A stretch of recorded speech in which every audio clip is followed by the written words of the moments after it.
Bienvenue sur le podcast Comme Julien. Je me présente, moi c'est Julien, en voiture ou à pied. Objectif de ce podcast, vous aider dans l'art de communiquer et de convaincre. Pour info, je diffuse toutes les semaines une newsletter gratuite incluant 3 trucs cool que j'ai trouvés ou explorés dans la semaine. Entre autres, ce que je lis, gadgets que j'utilise, moyens alternatifs techno, des achats favoris, des retours d'expérience, bref, c'est gratuit. Pour plus de renseignements, allez sur juliencarcali.com/série vendredi, sans accent, au singulier et tout attaché. Voici le sujet du jour, branding personnel, comment se positionner face à la compétition.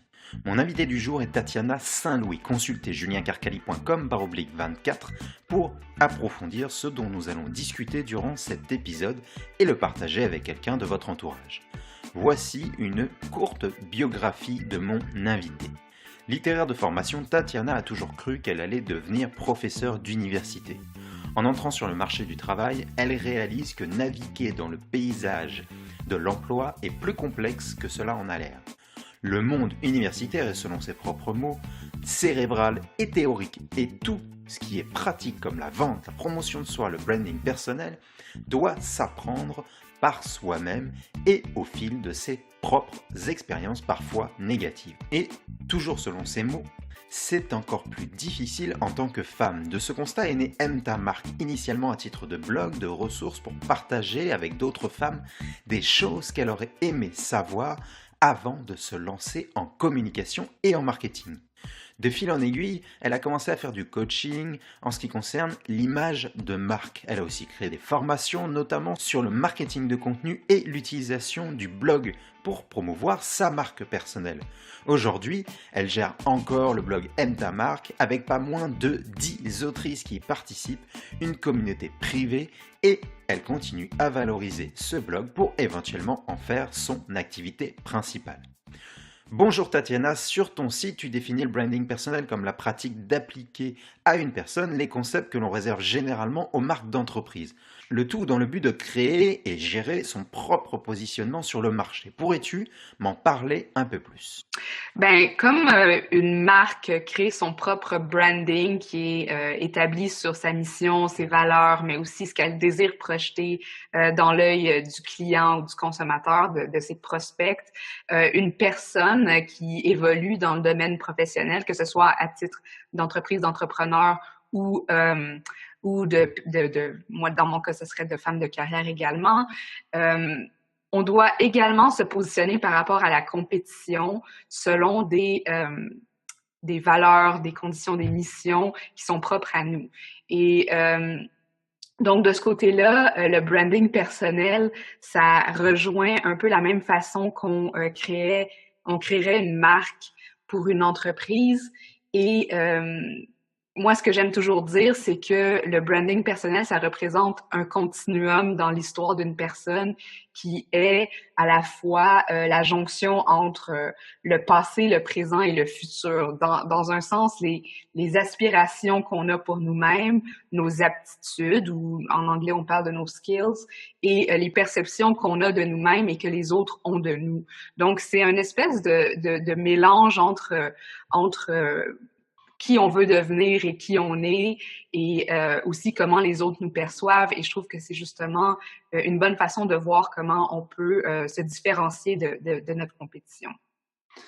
D'accord. Et à ton avis, dans la vie de tous les jours, à quoi ça sert de se construire un branding personnel?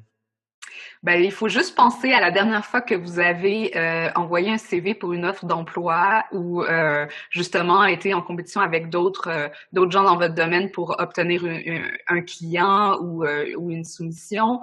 Donc, souvent, ce qu'on oublie, c'est que les gens font pas affaire avec des entreprises, ils font affaire avec les gens qui constituent cette entreprise. Puis, c'est d'autant plus important qu'il y ait une présence forte derrière le produit qui est mis de l'avant, parce que au bout du compte, c'est à travers cette marque-là, cette marque personnelle, que ce soit du fondateur ou la marque d'entreprise, que la relation de confiance va se créer. Puis, dans ce cas-là, je pense que si on ne soigne pas sa marque, personnel. Puis ça, c'est qu'on aille d'un emploi à une autre ou qu'on ferme sa compagnie puis qu'on en commence une autre. Il y a une constante qui est nous-mêmes. Et donc, c'est à travers ça qu'on peut vraiment, pas nécessairement contrôler ou manipuler, mais au moins avoir une certaine mainmise sur comment les autres vont nous percevoir dans cette histoire aussi qu'on présente à propos de nous. Et il y a certainement une distinction et vraiment une approche différente entre construire un branding personnel en tant qu'entrepreneur, comme en tant que start-up, en tant qu'entreprise et encore plus loin en tant qu'employé. Il y a quelque chose que je remarque souvent je vais commencer avec les startups parce que je travaille beaucoup avec des entrepreneurs en démarrage qui veulent travailler leur branding d'entreprise. Mais je leur dis tout le temps, ben toi, t'es une startup puis tu commences, il faudrait aussi que tu aies que tu travailles aussi ton branding personnel parce que à ce moment de la formation de ton entreprise, toi et ton entreprise, vous faites un. Vous n'êtes pas encore suffisamment distinct. La marque d'entreprise n'a pas suffisamment de notoriété ou de crédibilité pour qu'elle soit dissociée de la personne qui est derrière. Donc, puis je trouve que souvent, la réaction que j'ai, c'est que ils vont pas avoir, ils n'ont pas envie de se mettre de l'avant, ils veulent pas être la superstar de leur business ou des choses comme ça, parce qu'il y a cette idée que le branding personnel, c'est de devoir aller partager tout ce que, de se mettre à nu sur les réseaux sociaux, ouais. Puis, mais au contraire, notamment quand on est en démarrage, c'est important de commencer à s'établir comme un entrepreneur dans son réseau, de commencer à parler de son entreprise également, de pourquoi cette entreprise a lieu d'être, pourquoi vous êtes la meilleure personne pour gérer ou manœuvrer cette entreprise. Bref, le branding dans ce cas-là est un peu mêlé ou du moins fusionné avec celui de l'entreprise. Je suis convaincu clairement que quand on crée une entreprise, de toute façon, en général, on crée une entreprise à peut-être 1, 2, 3, 4 personnes grand maximum, et que c'est de cette façon, c'est en se vendant nous-mêmes qu'on arrive à vendre notre entreprise et à vendre nos produits-services par la suite. Donc, le branding personnel, dans ce cas-là, est extrêmement important pour une startup parce que si les 1, 2, 3 ou 4 membres de cette entreprise ont un branding personnel intéressant, obligatoirement, derrière, ils vont plus facilement pouvoir vendre leurs produits-services. Puis on en revient à la relation de confiance qui doit être créée avec la personne qui doit investir ou du moins vous faire confiance pour donner la prestation de service ou le produit que vous promettez. Donc, d'autant plus important que cette marque-là ait déjà été en création. Et ce que j'ai remarqué aussi, c'est que pour les entrepreneurs en série, créer une marque forte pour sa personne fait que si vous passez d'un projet à un autre, c'est beaucoup plus facile d'aller chercher de l'appui, que ce soit des partenaires ou justement une clientèle qui a déjà commencé qui sait déjà comment vous travaillez puis qui a déjà cette espèce de relation avec vous. J'ai vu sur ton site 5 étapes pour établir une marque personnelle. Est-ce que tu pourrais nous développer très rapidement les 5 étapes que tu as pu toi déceler? C'est drôle parce que encore là, tu sais, moi, ce que je promeux, c'est d'utiliser les mêmes principes qu'on utiliserait pour une entreprise, pour une personne. Donc, ça donne 5 grandes étapes qui sont d'abord l'identité, donc déterminer qui on est, qu'est-ce qu'on, tu sais, où sont nos points forts, nos points faibles, etc. Donc, avoir une vision 20-20 de notre personne, de notre histoire personnelle, etc. Puis comme je disais tantôt, passé, présent et futur, tu sais, d'avoir une vision assez claire de ça. Ensuite, il y a l'étape de la valorisation, c'est-à-dire comment présenter son offre d'une façon à ce qu'elle réponde aux besoins de notre public ou notre public cible. Et dans le cas d'une personne qui serait une employée, son public cible, c'est justement genre les entreprises dans lesquelles elle veut travailler ou les recruteurs, etc. Donc, c'est vraiment déterminer sa proposition de valeur. Ouais. C'est quoi vraiment qu'on a à offrir par rapport à notre identité.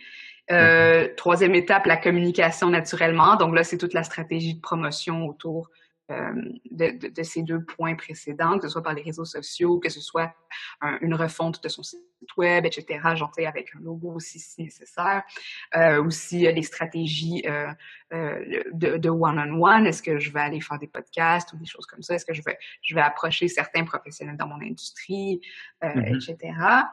Quatrième étape, c'est le contact, parce que veux pas, justement, la relation de confiance doit se faire dans l'échange, se bâtit dans l'échange. Et donc, c'est important de justement créer ces liens avec son public ou avec les gens qui pourraient amplifier notre message ou des choses comme ça. Et dernière étape, comme dans n'importe quel projet entrepreneurial ou promotionnel, il y a l'itération, c'est-à-dire qu'est-ce qui a fonctionné, qu'est-ce qui est à changer, comment est-ce qu'on fait pour améliorer le processus, puis là on recommence. C'est parce que le branding personnel, comme n'importe quel exercice de branding, c'est un processus qui vit en continu et qui doit sans cesse être redéfini. C'est clairement évolutif. Exact. C'est très important de mettre en place quelque chose au début pour commencer, puis par la suite de le faire évoluer avec le temps, parce que nous-mêmes, nous évoluons. Donc, obligatoirement, notre branding va évoluer. Exactement. Puis ça, c'est quelque chose aussi qu'il faut être très à l'aise avec cette idée du changement, parce que c'est pas parce que, puis souvent, les gens vont se dire « Ah, mais j'ai pas fait des études dans mon domaine dans lequel je veux travailler, puis là, ça fait pas de sens. Comment je fais pour expliquer cette expérience d'emploi-là qui a pas rapport exactement? » Puis moi, je dis tout le temps, dans le fond, embrasse ton histoire et accepte ton histoire comme elle est, avec les détours et peu importe ce que tu as appris dans chaque expérience.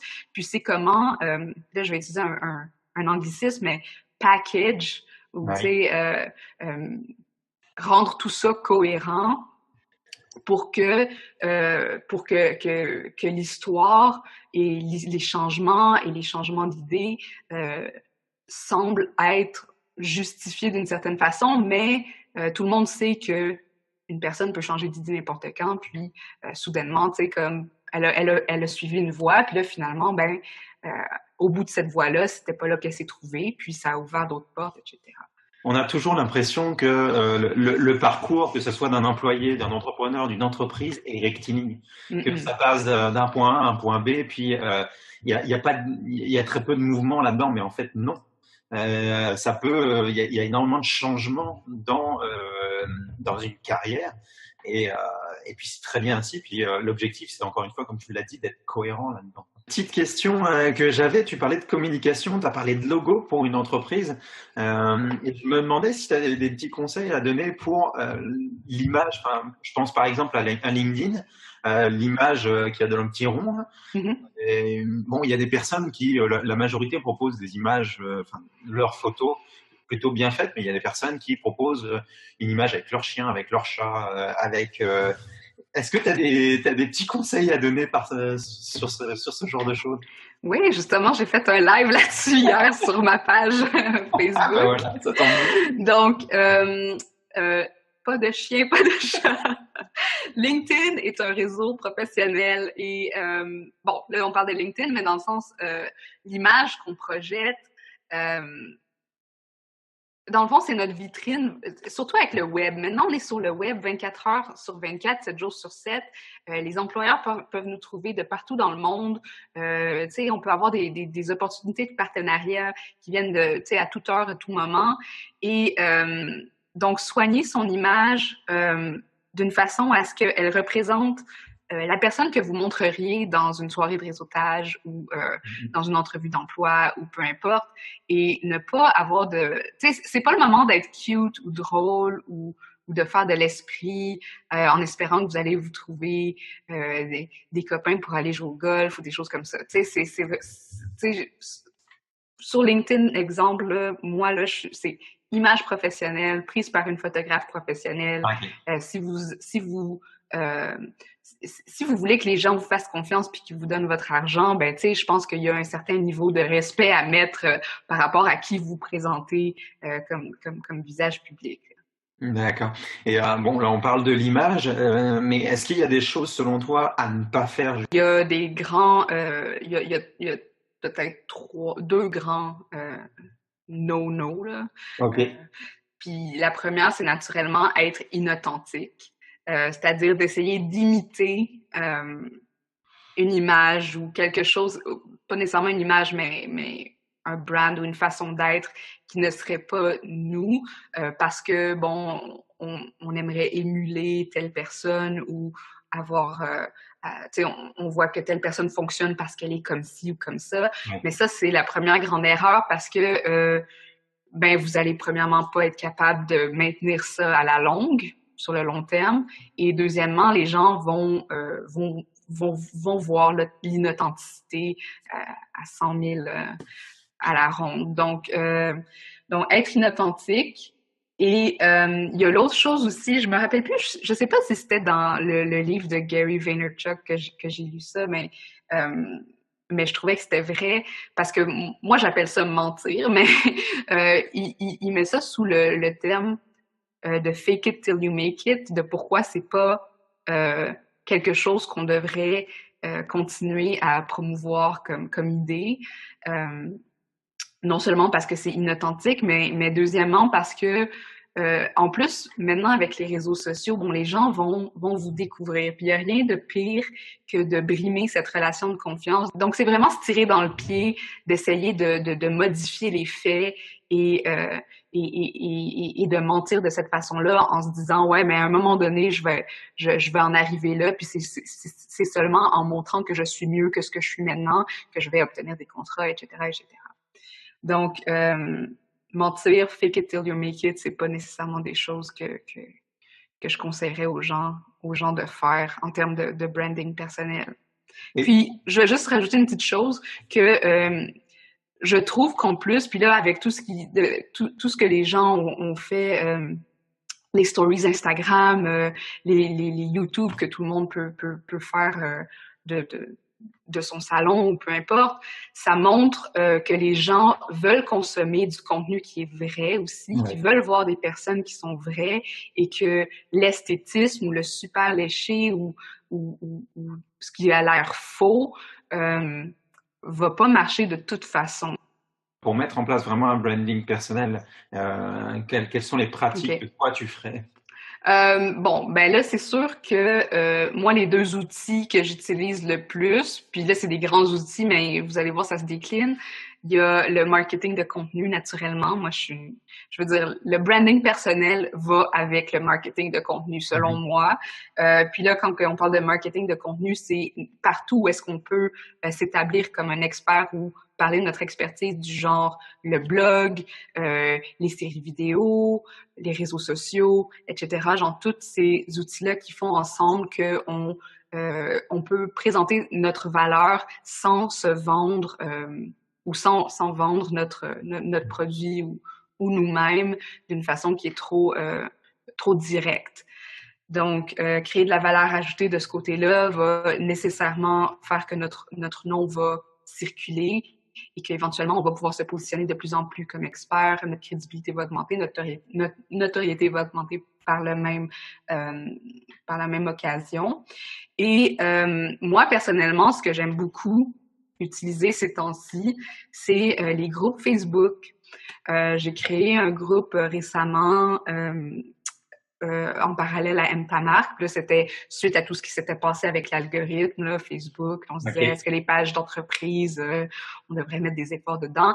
Mais le potentiel d'avoir des conversations en un à un ou de rejoindre un groupe de gens qui ont des valeurs semblables aux nôtres, parce qu'un groupe, dans le fond, qu'est-ce que c'est d'autre que de créer un following qui partage certaines valeurs? Moi, je trouve que c'est une des belles opportunités qu'on a aujourd'hui pour justement passer notre message, se faire voir, se faire connaître et partager notre expertise. Je finis toujours par des questions flash qui sont beaucoup plus personnelles et qui vont et qui vont vraiment fouiller un peu plus dans ta vie à toi. Et la première question que tu as choisie, c'est quel achat récent a fait avancer concrètement ta vie ces 6 derniers mois ou cette dernière année, ou voilà. Donc, c'est peut-être pas ce que tu t'attendrais à entendre, mais Justement, c'est quelqu'un pour mon ménage. Il y a quelqu'un qui vient faire mon ménage toutes les 2 semaines. Et en tant que personne qui travaille à temps plein, en plus d'avoir une entreprise, c'est le genre de choses qui m'enlève un énorme poids de travail à la maison que je peux maintenant dédier à mon entreprise. Donc, ça a été vraiment une révélation. Donc, en fait, tu t'es mis à déléguer. Tu as commencé à déléguer. Je me suis mis à déléguer, puis j'ai commencé à déléguer pour les choses que je trouvais justement, tu sais, qui avaient le moins de valeur ajoutée. Bon. Pas que j'aime pas vivre dans une maison propre. Mais... non, mais je comprends ce que tu veux dire. C'est que ta valeur, toi, tu peux la transmettre ailleurs. C'est ça. Ok. Deuxième question, 3 livres que tu recommandes. Alors, j'ai dit 3, mais tu peux m'en citer 2 ou 1. Ouais. Que tu recommandes le plus ou que tu as le plus offert? Bon, moi, un livre que je recommande à vraiment presque tout le monde. Puis moi, je travaille beaucoup avec les femmes, donc c'est beaucoup des livres qui ont rapport à notre façon de penser ou de percevoir des choses. Puis c'est le livre Mindset, A New Psychology of Success de la psychologue Carol Dweck. Je sais pas si on dit Dweck ou Dweck, mais c'est un excellent livre, surtout pour les gens qui sont focusés performance et ça distingue entre l'intelligence ou les aptitudes innées et les aptitudes qu'on peut développer à travers le temps et comment c'est vraiment bien ancré dans notre façon de voir le monde et que ça peut nous bloquer à beaucoup d'opportunités, même si on a un énorme potentiel. Donc, le livre Mindset, ça, c'est un livre que je recommande souvent. Il y a aussi le livre Daring Greatly de Brené Brown. Ça aussi, c'est un livre sur la vulnérabilité. Puis je pense qu'en branding personnel, justement, c'est important de parler de vulnérabilité, surtout quand on devient un peu public sur les réseaux sociaux, des choses comme ça. Et cette idée que la vulnérabilité, c'est quelque chose de négatif ou d'épeurant, ou que les gens, tu sais... Donc, redorer un peu le principe de vulnérabilité. Et mon dernier livre, c'est naturellement Lean In de Sheryl Sandberg, où elle parle de Sheryl Sandberg, la CEO de Facebook, qui a aussi une grande pratique pour encourager les femmes à devenir leaders, pour encourager le leadership chez les femmes. Et donc c'est un excellent livre pour vraiment voir, tu sais, comme où sont les blocages, selon elle, que les femmes vivent dans leur vie professionnelle, etc., et comment y pallier. Ok. Eh bien, ça va être 3 livres qui vont se retrouver dans la bibliothèque très bientôt. Cool. Dans les 5 dernières années, c'est la dernière question. En quoi as-tu été forte à dire non? À des contrats et des emplois sous-payés. Donc, et je suis très, très fière de moi sur ce domaine-là parce que c'est pas facile, surtout quand on commence, surtout quand on a, peu importe, le syndrome de l'imposteur, tous ces blocages qu'on pourrait avoir, de savoir reconnaître la valeur qu'on a et de vraiment être à l'aise à dire non, je vais trouver quelque chose qu'on va me payer vraiment à ce que je mérite. Et je sais que c'est pas facile, mais je le souhaite à tout le monde que vous en arriviez à ne pas prendre des contrats qui vous font chigner un petit peu parce qu'ils sont sous-payés. Et c'est donc ici que se termine cet épisode. Si vous avez aimé cette interview ainsi que les présentations que je propose, pensez à vous abonner à la newsletter gratuite incluant 3 trucs cool que j'ai trouvés ou explorés dans la semaine. Pour plus de renseignements, allez sur juliencarcali.com/série vendredi, sans accent au singulier et tout attaché. Je vous remercie de m'avoir écouté jusqu'au bout et je vous dis à la semaine prochaine.